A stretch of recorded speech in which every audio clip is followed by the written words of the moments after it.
Today we're going to do the desiccant and all of the filter maintenance on a Sierra Dental Equipment EGL-T12 dental air compressor. You should be doing the filters every 3 to 6 months, and the desiccant is more like every 2 years. That's all relative to where you put your compressor. If it's in a very nice room, very air-conditioned room, the desiccant could last much longer. If you're in an outdoor closet, lean-to, or shed, of course your desiccant's not going to last as long because you've got all this humidity that you're having to pull out of your air. So you're going to take this nut off of the solenoid coil, just enough to be able to spin it out, and then loosen this screw.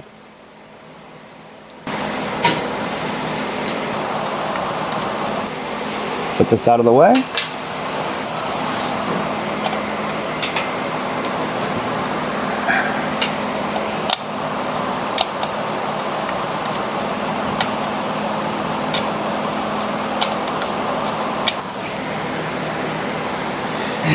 Use this bowl.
What I'm going to do is I'm going to use the box end of this wrench so that I don't mess up the brass fitting here.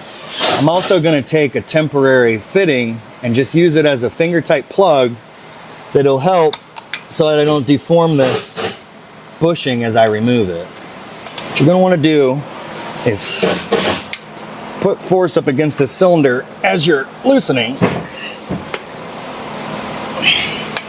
that you don't break anything.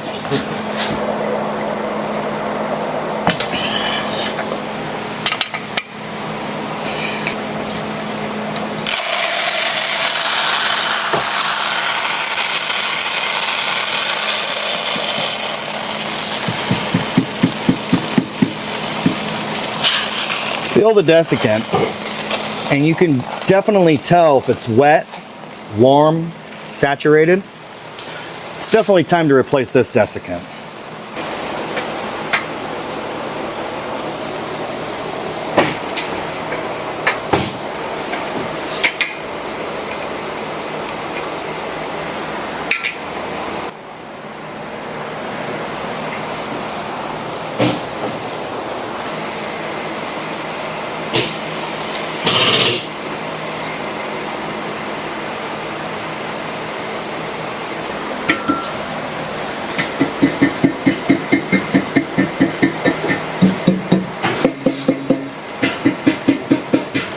Before you can do that, you'll notice this older part, the strainer looks quite a bit different than the one you got in your kit.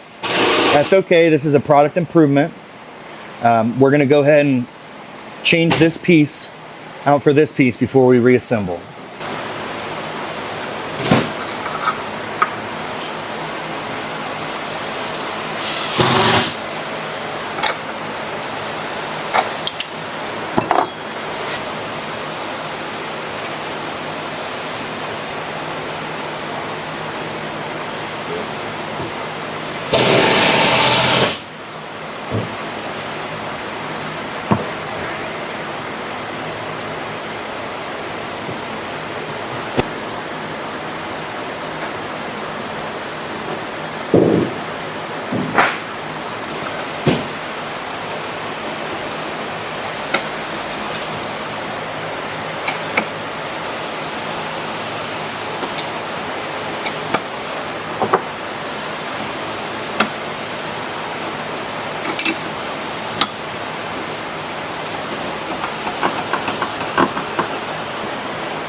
This guy.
I'm just going to move this lever. You always want to leave this open unless you're having a problem with your solenoid. But for the purpose of getting it on video, I'm going to move this out of the way and go ahead and install the new purge silencer. This is the same type of filter element silencer that you'll find that goes into the top of the pumps as well. This is the only one that you're going to put Teflon on. Do not put Teflon on the intakes. I repeat, do not put Teflon on the intakes.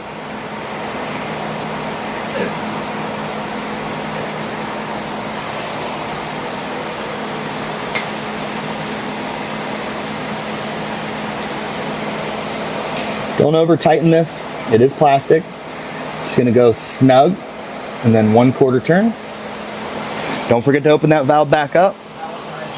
So now we're going to reassemble our coalescing filter, but first couple things you want to do: look inside here, make sure there's not any debris,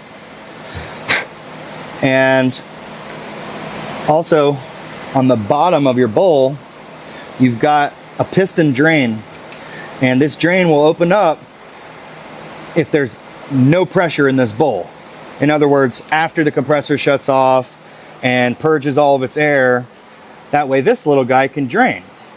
What can happen is corrosion can build up, debris, things of that nature can cause this to bind up and stay open. And if you do have that scenario, you're just going to be leaking air out of here and it's going to run too much. It's not good for the machine. So make sure that this can move freely, and you're also going to check that there's no air leaks out of here when you do run this machine after your service. Put this guy back on here. The whole purpose of this tube is just to allow the moisture to go downwards instead of spewing outwards. Let's go ahead and put our filter housing top back on. I didn't remove either one of the fittings on either side of this, so it's kind of hard to mess up, but you will want to make sure that you follow the orientation of the arrow should be flowing this way into the desiccant chamber.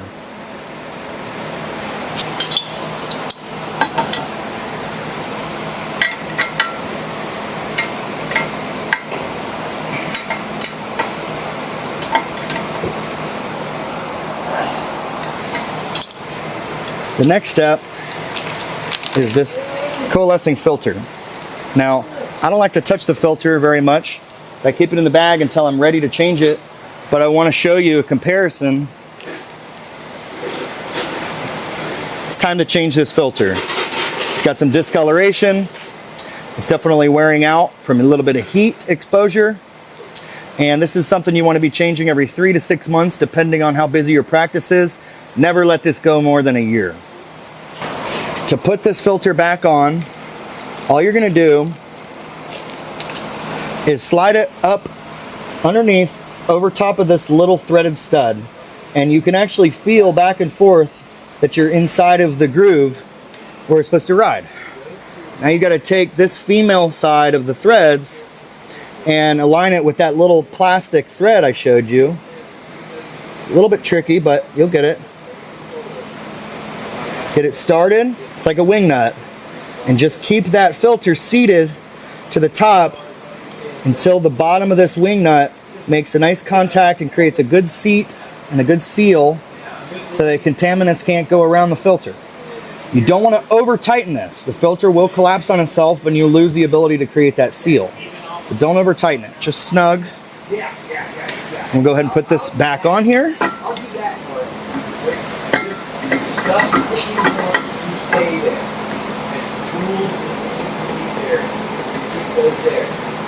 This is the line coming off of the heat exchanger. So what I like to do is spin this back, get a little bit of opposite twist on there, just to get it started. Helps a little bit.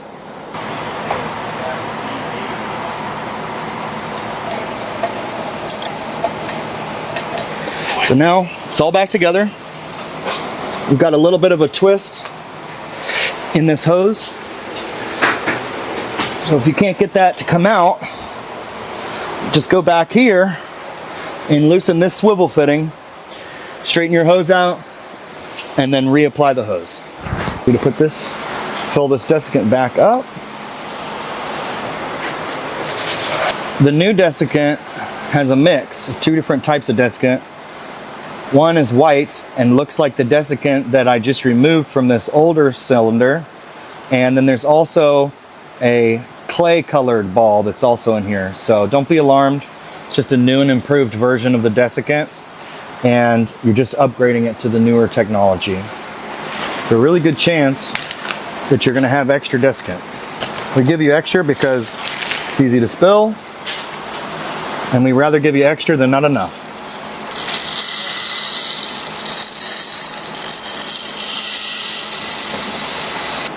What I like to do is leave enough room for this. So I'm going to add a little bit more. This can submerge into the desiccant a little bit, so it's okay if it touches a little.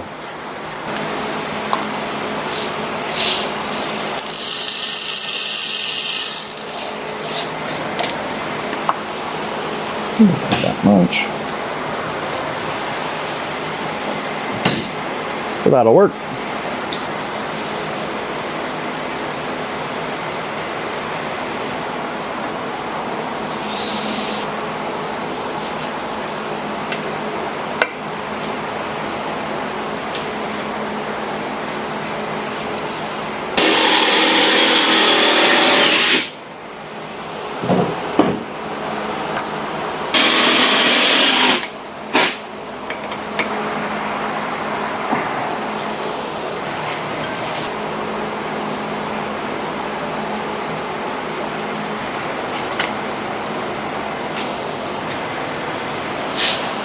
These are very simple. Just going to unthread the old one, the entire housing. Be sure not to mix it up with the new one. Don't put any Teflon on these threads. You don't want to suck any Teflon into the intake. Ingesting Teflon is not good for these pumps.